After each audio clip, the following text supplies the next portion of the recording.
nesse pivô, só que é um movimento chamado de pivô de pré-rompimento. Isso aqui é muito legal. Vamos falar sobre ele.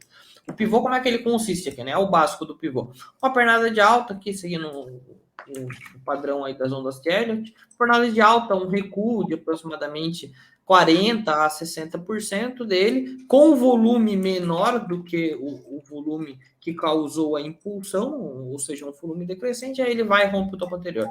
Isso aqui é o famoso pivô de alta, né? Um dos padrões mais operados no mercado e um dos mais assertivos também. E a gente teve esse pivô aqui dentro do triângulo. Então perceba que o preço ele subiu com um volume crescente, perceba o volume aqui crescendo, ele recuou, vamos ver quanto que ele recuou? Mínima, máxima.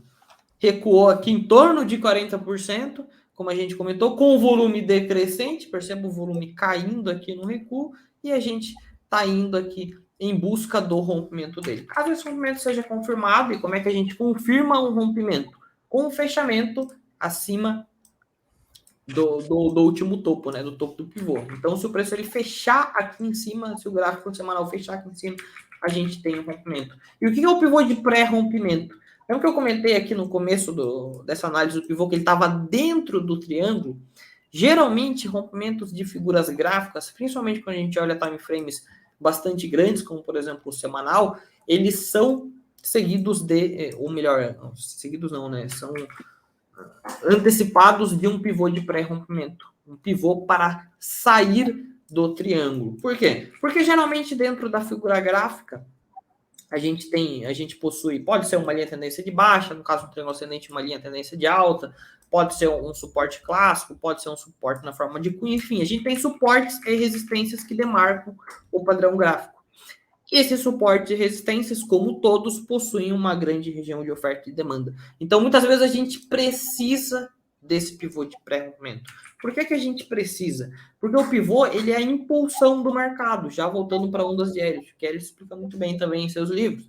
A impulsão do mercado. Então, o mercado ele vem com uma demanda muito forte, ele chega numa região de topo, ele recua, ele deixa a oferta atuar. Lembra do conceito do Composite Man que a gente comentou, que o mercado é um único homem, a gente deve analisar o mercado como um único homem, um único player. Então é a pura manipulação, é a manipulação do mercado criando oferta, ou seja, deixando o preço recuar para que ele consiga comprar ainda mais.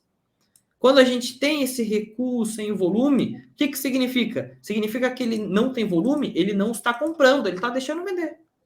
Tá deixando cair, tá deixando subir a oferta. Até que ele fala, pô, agora que tá uma quantidade de ativos sendo ofertada suficiente para que eu possa suprir a minha demanda. Então ele consegue aumentar o volume comprador novamente. Então esse pivô de pré-rompimento, essa onda que a gente faz, ela causa um impulso muito forte e geralmente ela é necessária para sair dentro de um padrão gráfico, principalmente se ele for muito grande. Então se a gente